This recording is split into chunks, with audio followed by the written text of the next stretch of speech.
nothing can be added to you.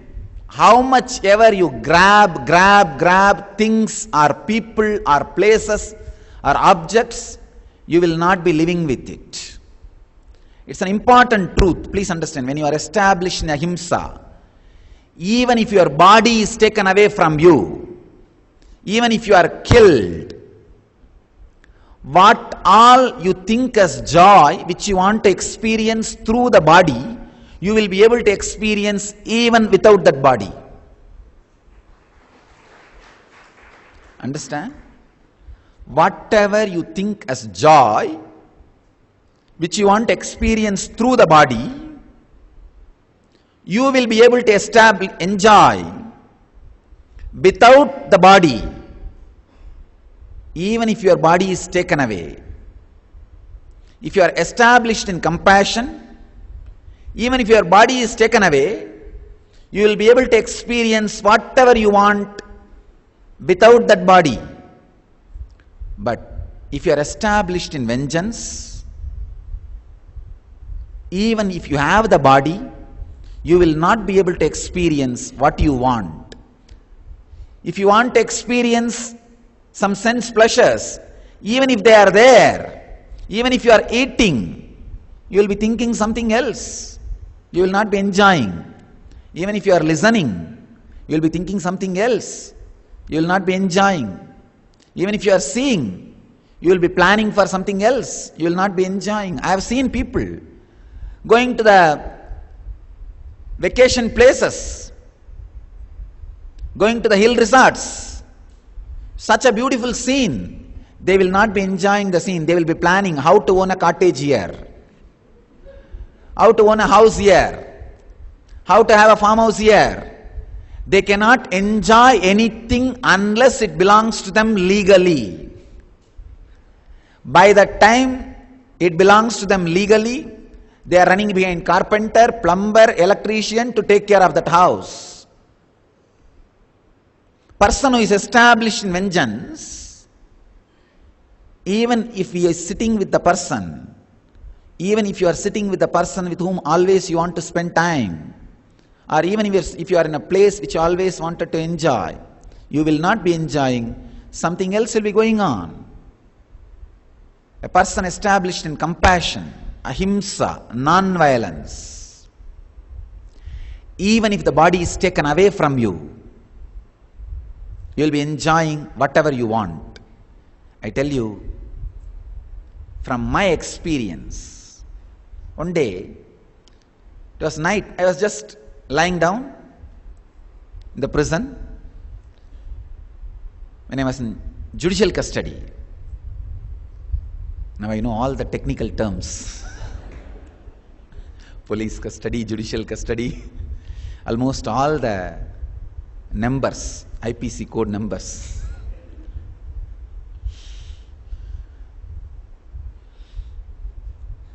When I was resting, body was just resting, the consciousness was in such a deep, beautiful samadhi. Suddenly saw very clearly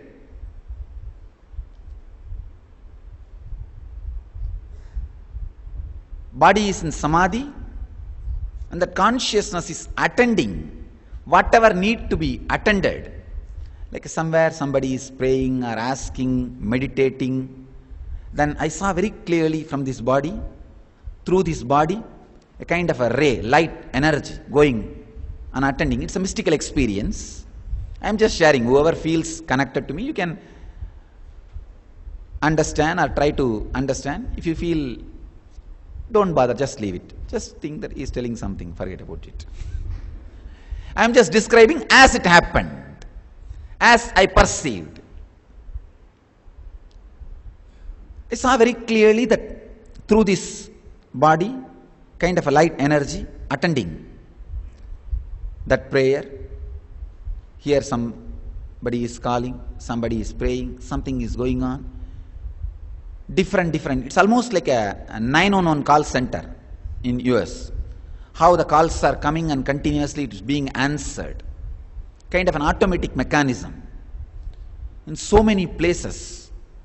Prayers, meditations, and so many things coming, and automatically it's getting responded. When I was experiencing that part, I did not remember this body, this biomemory. When I am remembering this biomemory, I am not able to remember that part, that automatic response mechanism. The cosmic response constantly happening, I was not able to remember that part. When I remember this biomemory, this body, this idea. When I was able to remember this, I was not able to remember that. When I remembered that, I was not able to remember this. It's almost like a binary, 0, 1, 0, 1, 0, 1. One moment, that experience, and one moment, this experience. It's jumping.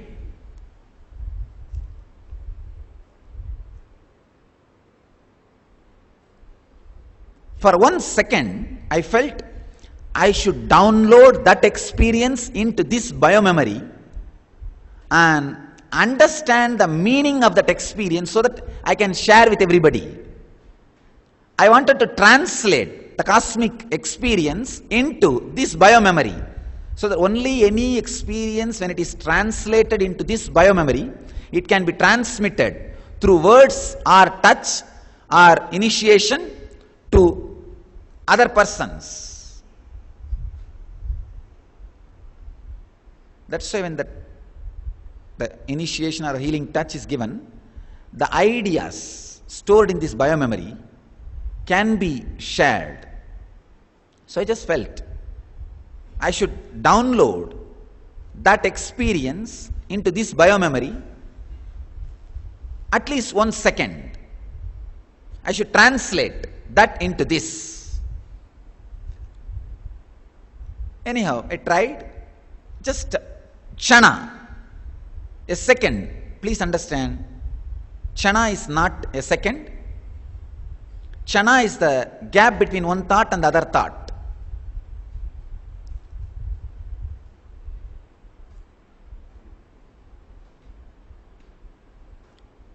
For a Kshana, I downloaded that experience into this biomemory. So I translated the space into place. I translated the direction into countries. I could see very clearly, per second, almost 1,000 to 2,000 calls were being attended. Somebody is praying in Australia, somebody is praying in Africa, somebody is praying in America, somebody is praying in one corner of India. All those prayers, requests, meditation, everything is being automatically responded by some energy using this biomemory. I was shocked. I saw, when I was trying to overlap that experience into this experience, it's almost like overlapping the natural, the geographical map into the political map. The geographical map of the planet Earth, if it is overlapped on the political map of the Earth. So I just overlapped and saw from different countries, because in that biomemory only directions are there. There is no countries. In the cosmos there is no countries. Only in the Earth there is a country. There are countries. I could see. Funny thing is, there are some prayer requests happening and that energy flowing into the ocean. I saw, oh God, inside ocean who is? Because only the human mind is capable of connecting with higher consciousness. At least as a rule. There are exemptions. When masters like Ramana Maharshi interfere, they can liberate even the animals. But as a rule, only the human mind can elevate themselves to the level of prayer or meditation or the connecting with the cosmic consciousness. I was shocked. How come the response is landing inside the ocean? Then I realized there are ships in the ocean. People in the ships, they are all connecting from different zones. I was analyzing the whole experience. Suddenly I felt, oh God, the only purpose, only thing I enjoy having this body is initiating or sharing this enlightenment experience with people. That's the only purpose of this body. That's the only thing I enjoy having this body. I suddenly realized then no need even for this body. Because without this body is anyway involved, this body is lying in the prison, but the process is happening. I thought even this body is not required. Suddenly, I realized that I am able to do whatever I cherish or enjoy without even the necessity of this body. I can say that is the ultimate freedom.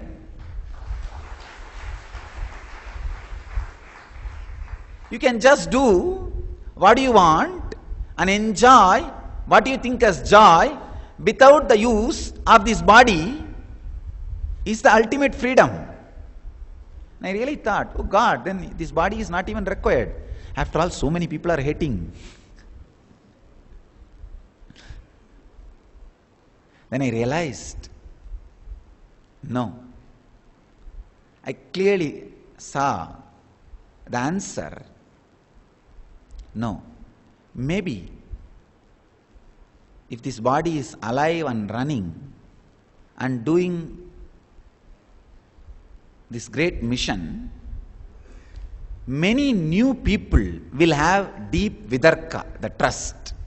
Because now whoever was getting attended, whose calls were getting attended, whose prayers were being attended, they all were already established in vidarka.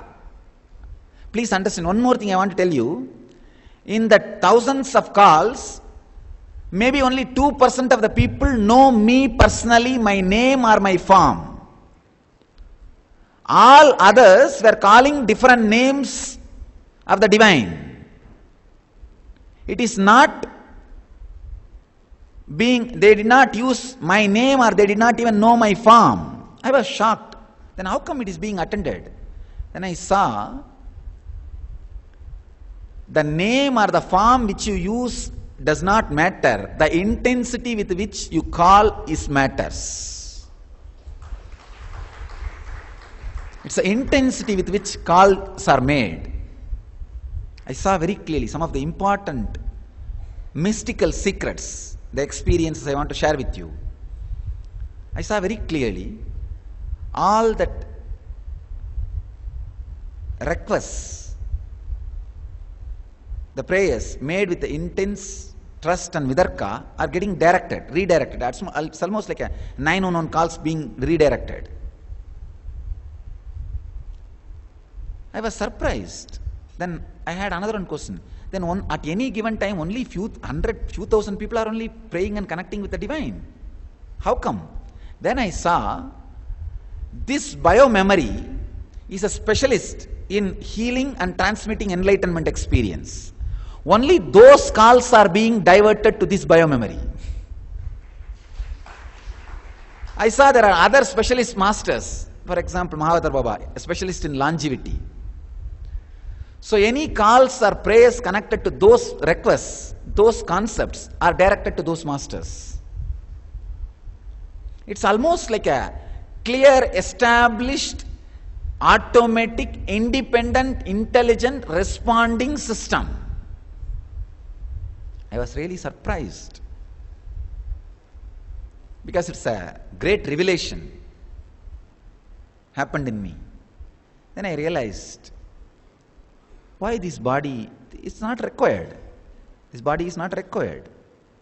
Then the realization landed, no, this body is still kept alive for many new people to have vidarka, the deep trust, the feeling connection. Maybe for that sake, this body is still alive and running. When you are established in deep compassion and deep love, ahimsa, I tell you, you don't even need body to enjoy. It's like if you want to enjoy anything related to taste, whatever you call it as a joy of taste, if you are established in ahimsa, without this body, you will be able to enjoy. That is what we call heaven. When a person is established in ahimsa, in that zone, without the use of any physical body, you will be just having those joys. That is why they call it amrita. Ageless body, timeless mind.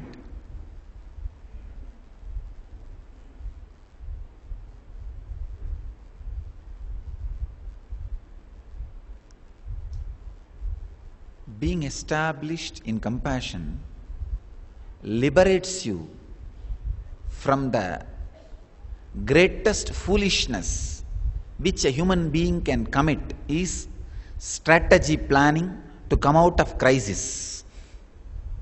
Please understand, greatest foolishness any human being can commit is strategy plannings to come out of crisis. Any strategy planning you make while you are in crisis, you will only be putting and creating more and more crisis. Because the crisis, when crisis happens, ordinary mind gets caught with the fear and greed. And it's almost like a negotiation with life. You can negotiate with other, giving something and taking something. You cannot negotiate with life. You cannot bargain with life. With life, there is no negotiation, only pure surrender. Understand? When the life happens in your life in larger than life size, if you are shaken, it is crisis. If you are just relaxed, it is teaching. See, when life interferes in your life larger than life size, means you are not able to measure it.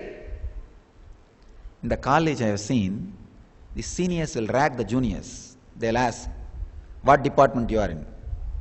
The junior says, I'm in civil engineering. Do you know how to do survey? He says, yes, I learned. These guys will give a matchstick and tell them, survey this whole room. Same way, when the life happens in front of you, if you start asking questions, why this to me? What, why, when, why? All these things when you ask, that is almost like a trying to measure the life, this whole hall with matchstick. You cannot measure the life with your matchstick. Why, what, when? Your length, breadth, depth is too small to measure the life. When you try to solve the life with matchstick, you will only be creating more and more chaos. When you are established in deep compassion, deep sympathy, you will just see the life is appreciated as it is. The life is experienced as it is. I tell you, this is an important lesson, truth I want to share with you. Be established in compassion, ahimsa, non-violence. Let this ahimsa flow in your system. Understand, I am not talking about ahimsa, non-violence, just as a morality. It's a morality that is different. But I am talking about ahimsa as a science. As a science of enlightenment. As a science of life. It helps in many places where nothing else can help you. Where nothing else can help you. It helps you in many places where Nothing else can help you.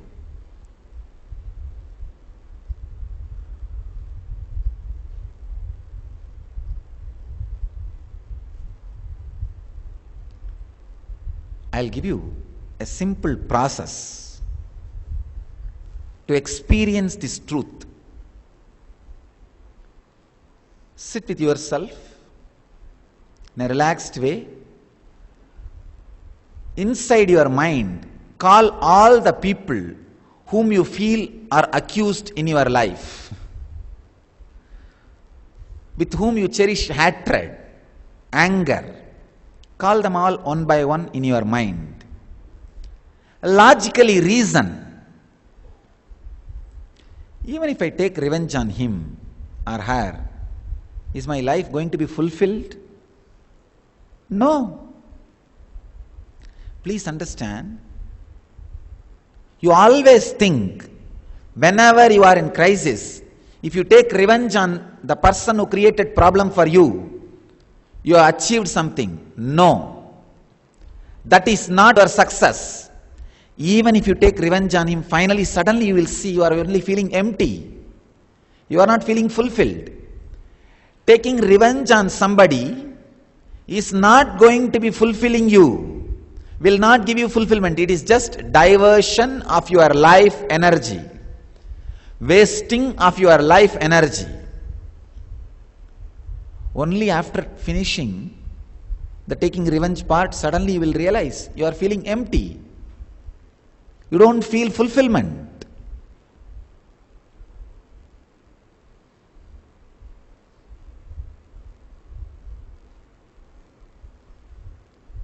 Remove all the hatred, vengeance, reason. Through reason. One more thing, people tell me, no, Swamiji, hatred is such an emotion, it cannot be removed by an ordinary reasoning. No. Any emotion can be nullified when you reason with it 7 times continuously. I am giving you important clue. Any emotion, whether it is anger or lust or hatred or the vengeance or any emotion, bring it to your consciousness, inner space, and reason with it logically 7 times continuously. By that time you finish the 7th time reasoning, very face to face with that emotion, it will lose its power over you. Bring every being, every person you hate in front of your inner space. Reason. Why? What is there? Taking revenge on this person is not my life. That is not going to give me fulfillment. Blood cannot wash blood. Violence cannot nullify violence. If we go on doing eye for an eye, whole world will become blind. Understand? Whole world will become blind. Understand? All of you have experienced some suffering, at least our devotees last few months. Actually, when this whole thing happened, I did not have any suffering about myself, for myself. But I felt such a deep sympathy, compassion, I can say empathy, for all the sufferings which our devotees are going to go through. I felt, oh God, so much of abusal our devotees will go through by the friends, society, so-called relatives. All this abusal our people need to go through, the devotees will go through. Just for that, only for that I felt in this whole episode. I did not feel for anything. Just that one feeling, oh God, how much our devotees need to go through. How much they will be, how much of suffering they will be put to. If somebody want to take revenge on me, it could have been very easy job. It's not that I was completely away from, I was just living a simple, innocent life with public. They could have done so many things. But why to torture devotees and disciples in hundreds of places, beating, burning, breaking the ashrams, beating the brahmacharis, pulling the saris of our sannyasinis, abusing them? How many of our kids, they are not able to go to college and school with mala and bracelet? How many of our devotees have been abused? I was shocked. It's practically a religious persecution. I could not imagine so much of vengeance and violence on such simple, innocent people. All they were doing is gathering and meditating, that's all, in open, and whole public was invited. It's a public places, all our ashrams. And many of our ashrams were doing social service like feeding the poor and feeding the visitors and doing medical camps, meditation programs, so many social services. I was shocked how in an organized way, in hundreds of places, in few hours, beating, breaking, destroying, burning.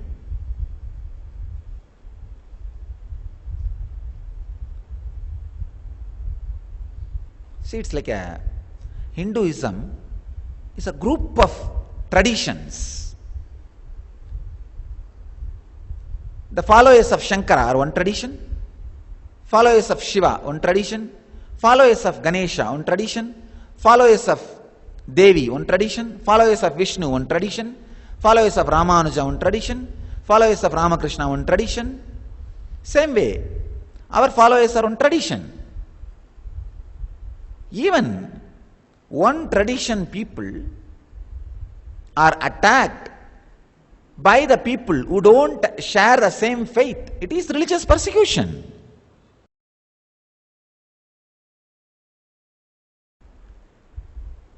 Catholics attack Protestants or Protestants.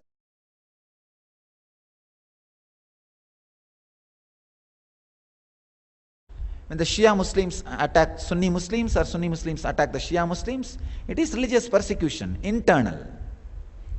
Same way, people who does not share our faith or our values, if they attack us just because of what we believe, it is religious persecution. Anybody is attacked physically or mentally, tortured physically or psychologically, for the sake of what he or she believes, is religious persecution. I felt deeply sympathetic only for the religious persecution which our devotees and disciples and sannyasis and sannyasinis went through in this whole episode. But I was so happy. The whole Sangha, our mission, established in compassion, not one person rebuked.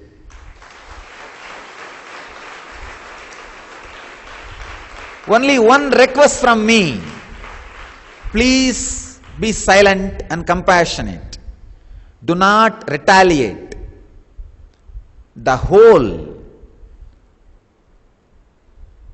lakhs of devotees and crores of sympathizers, not a single one did anything illegal or antisocial.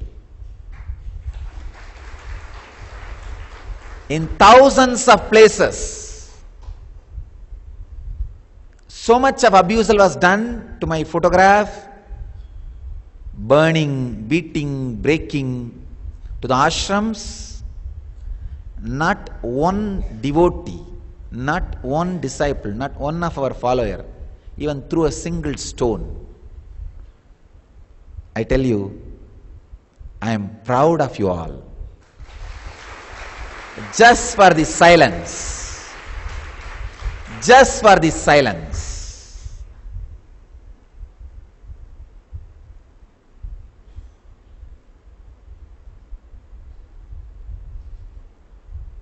I really saw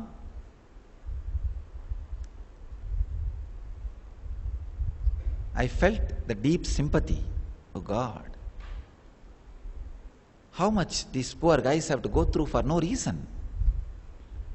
But the grace with which our people handled this whole thing, the grace with which our people lived the whole thing,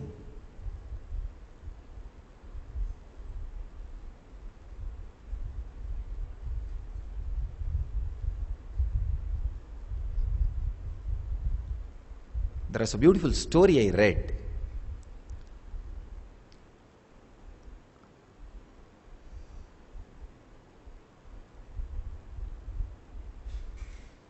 One father,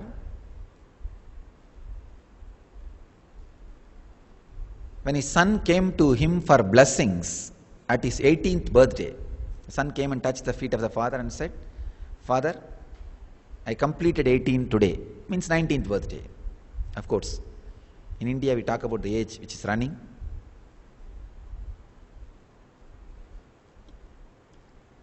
"19th birthday," he came and touched the feet. The moment I say the word birthday, I remember, birthday also has become a big problem.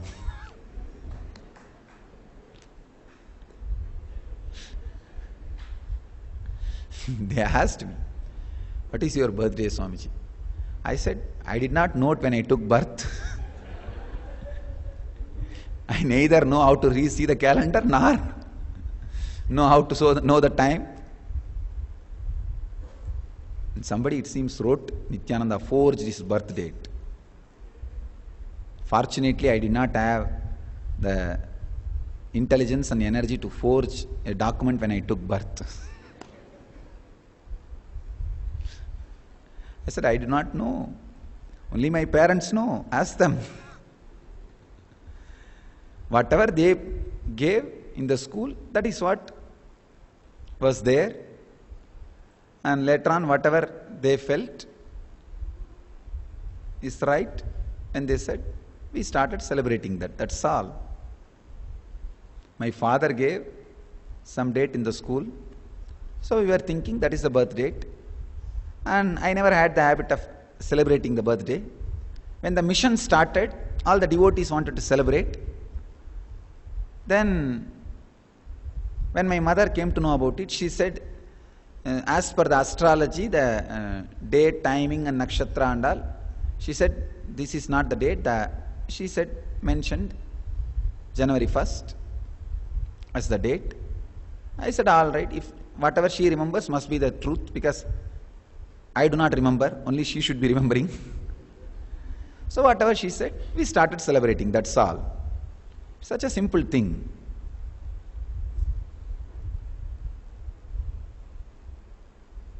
This guy came and touched the feet of the father, said, today I am completing my 18, bless me. Father, very graceful person, he said,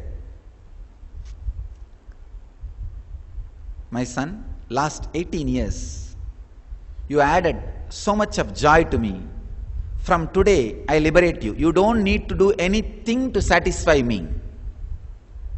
You can do whatever you want from today in your life. I give you complete freedom. You decide everything about your life. You don't need to do anything for me. What a son can add to the father, what I expected from a son, you added more joy to me than I wanted. So from today, I liberate you. Do whatever you want from today. You have full freedom. I am fulfilled.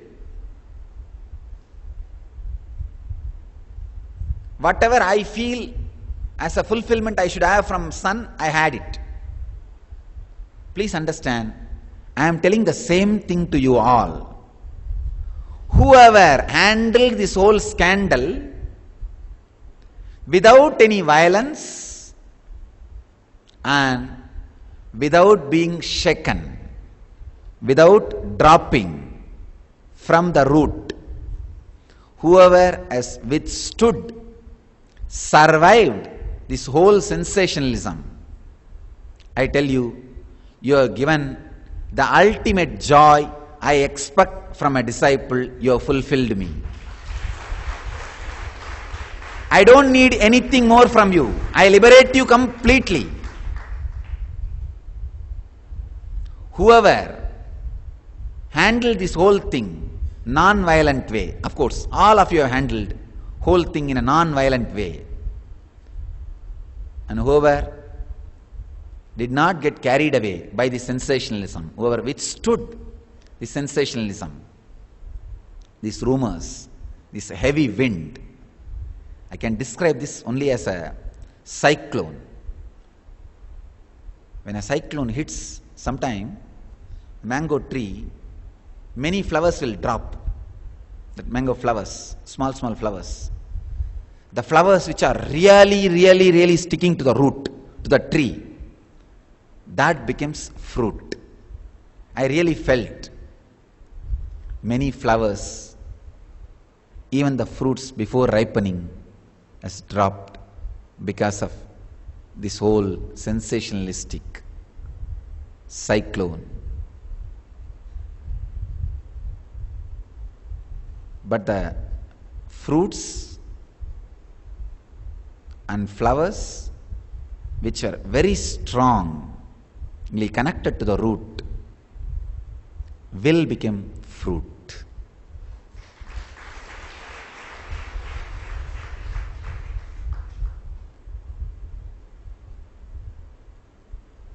Just by standing this whole sensationalism and handling it with deep compassion and love and non-violent way, you have given me the ultimate fulfillment.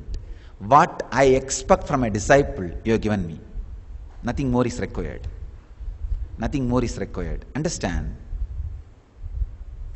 Bring every person whom you feel as accused in front of your inner space, reason with them, face to face, logically, and remove the hatred, remove the vengeance. At the most, a normal human being carries 20 to 25 people, that's all. If you are carrying more than that, something seriously wrong. Reason. And remember one more thing. All of you have experienced suffering in your system, in your nervous system. When the suffering comes, how you feel so heavy, loaded. You know, why do you want to transmit this to somebody else? Why do you want to share the suffering to somebody else? Why do you feel somebody else should suffer the same way? No. When suffering happens to you, if you feel it should happen to other also, you are a Rakshasa. When suffering happens to you, if you feel no, it should not happen to others, you are Daiva, you are God.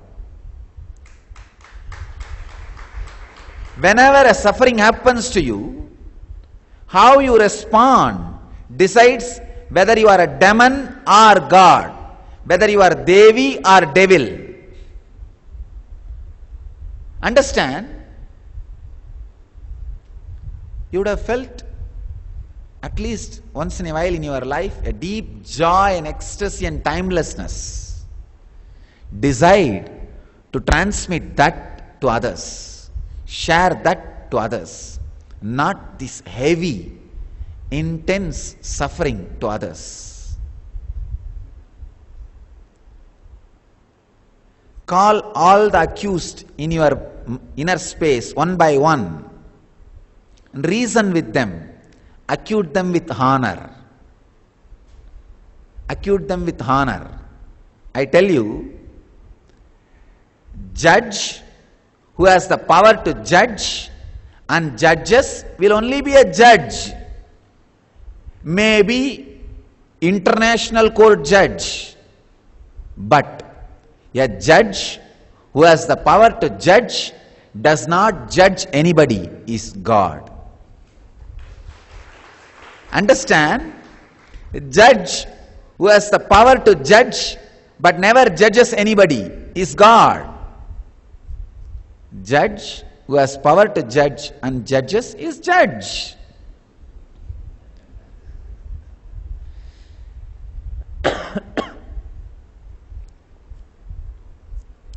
So call every accused you have in your heart, in your inner space. Conduct the court session. Acquit them with honor. When you acquit everybody and everything without judging, suddenly you will see you are cosmic judge, God. You are in the energy, in the presence of God. Please understand, when you experience and live the quality of God, you will become God.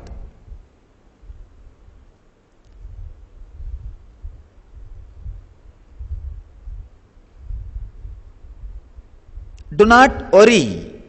Whenever I give this kind of process or techniques to people, people say, no, this all impractical. I'll do once, but tomorrow again the vengeance will come back. I have tried techniques. Please understand, do not bother. Do not think it's one more technique. The moment you think this as a technique, you will remember all your past failures about the techniques. No, I tried that, this, that, nothing worked out. How is this going to work for me? Don't worry. Even for few seconds, experience that hatredlessness. Just for few seconds, I tell you. Don't bother about tomorrow, day after tomorrow. Now sit and conduct your court and acquit all the accused with honor in your heart. Just for few seconds, experience that compassion, that ahimsa, that non-violence in your inner space. You will see what I call as inner freedom. The tremendous experience of no need for the body. Freedom from hatred is the ultimate freedom. You will realize no need for the body. If it is there, it is there. If it is not there, it's okay. You will not feel anything is taken away from you. You will not feel anything is taken away from you. You will just know there is something which cannot be taken by anybody. When you have that something which cannot be taken away by anybody, you are free being. You know what I call by the word freedom.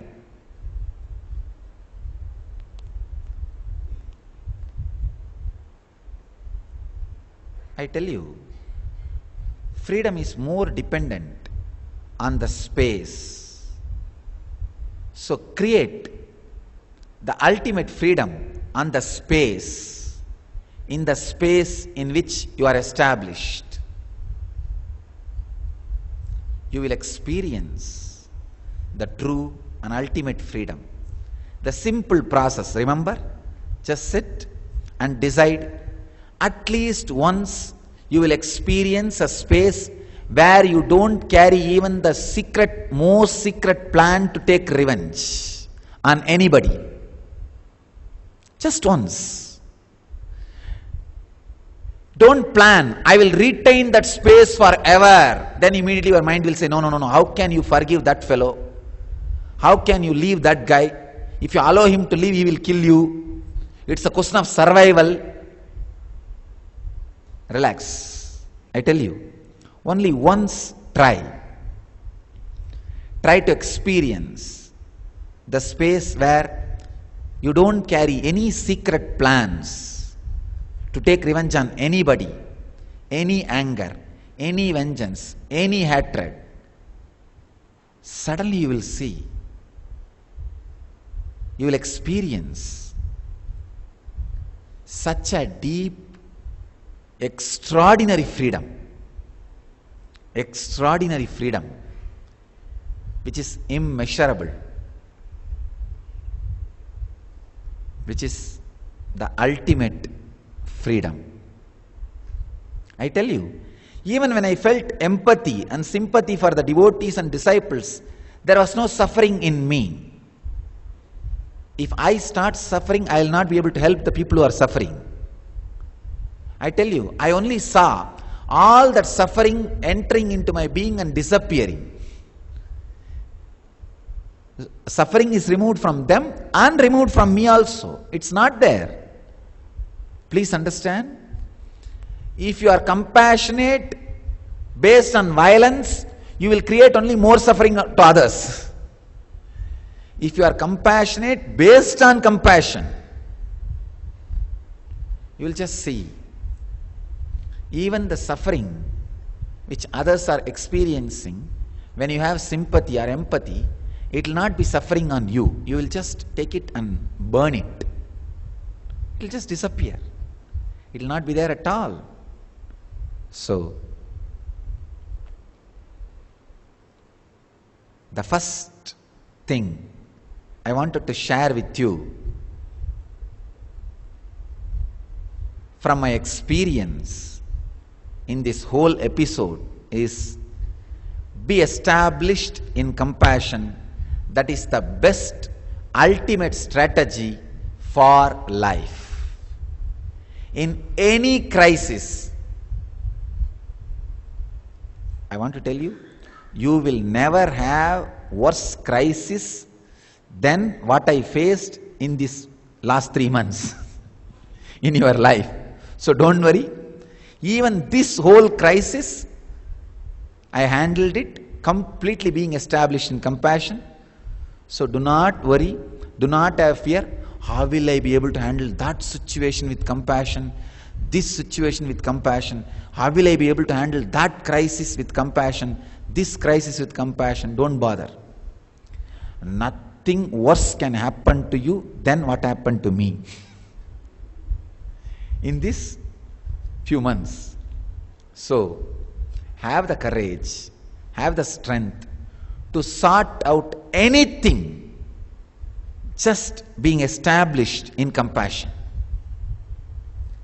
Drop even the secret plans you carry in the innermost heart of your being to take revenge on somebody.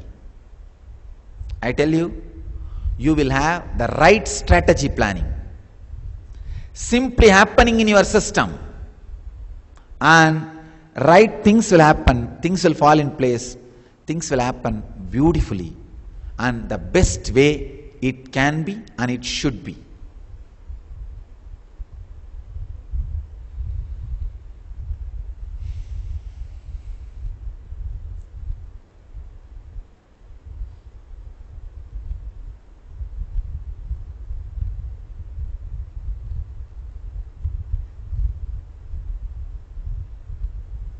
I'll share one component of enlightenment, different components of enlightenment through continuous satsangs,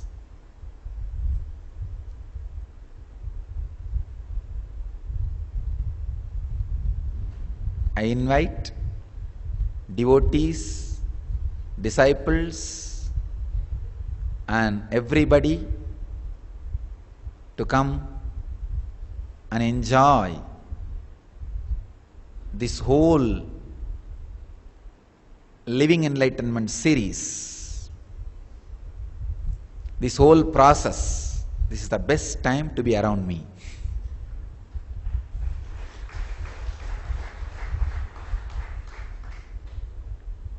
And now, our disciples, they also know you can't take Swamiji for granted.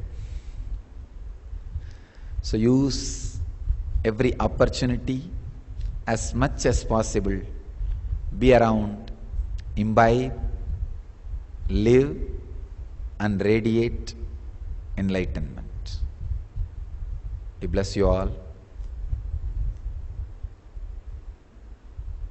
to experience the ultimate freedom, live and radiate enlightenment. Let you all live, experience and radiate the eternal bliss, Nityananda. Thank you.